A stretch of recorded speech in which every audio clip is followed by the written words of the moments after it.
সারা দেশকে আমরা 3টা ভাগে রেড, ইয়েলো এবং গ্রিন এই জোনে আমরা ভাগ করছি এবং সেই ভাগে ভাগ করে আমরা ল অ্যান্ড অর্ডার সিচুয়েশনগুলোকে সামাল দিব। আমাদের নির্বাচন সামগ্রী যেটা materials required for voting, we are prepared.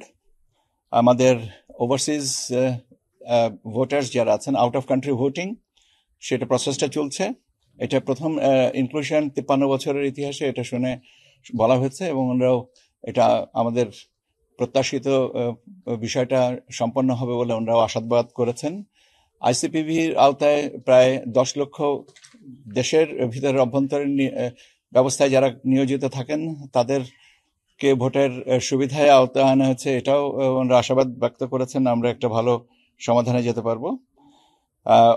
রেফারেন্ডামের কথা বলেছেন যে রেফারেন্ডামটা একদিনে হবে, এটা আমাদের একটা বাড়তি দায়িত্ব। আমাদের প্রস্তুতি সম্পর্কে ওনারা বলেছেন যে এটা আপনাদের একটা চ্যালেঞ্জ, কিন্তু ওনারা আশা করেন যে আমাদের প্রস্তুতি নিয়ে আমরা যেভাবে আগাচ্ছি তাতে এটা আমরা সফল হব।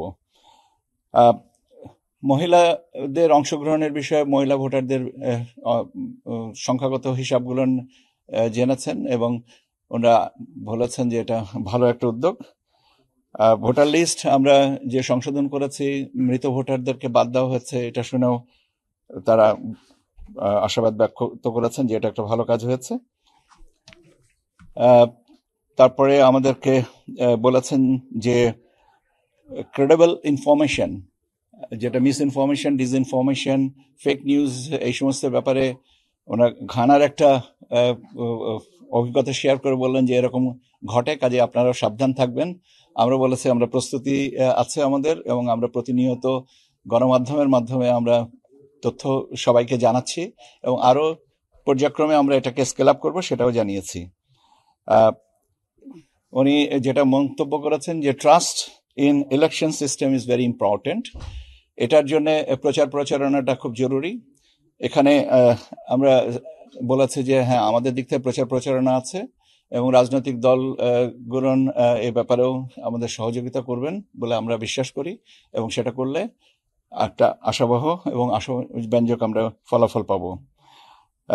ভোটারদের ব্যাপারে বলেছেন যে ট্রান্সপারেন্ট এবং অবজারভার, প্রবাসী অবজারভার যারা আছেন বিদেশ থেকে আসবেন তাদের ক্ষেত্রেও আমরা বলেছি যে আমরা স্বাগত জানাচ্ছি এবং আসবেন এবং আমরা আশা করি যে আমাদের এবারের যে free, fair, credible, participatory election যেটা হচ্ছে সেটা সম্পর্কে আমরা একটা ভালো রেজাল্ট পাবো।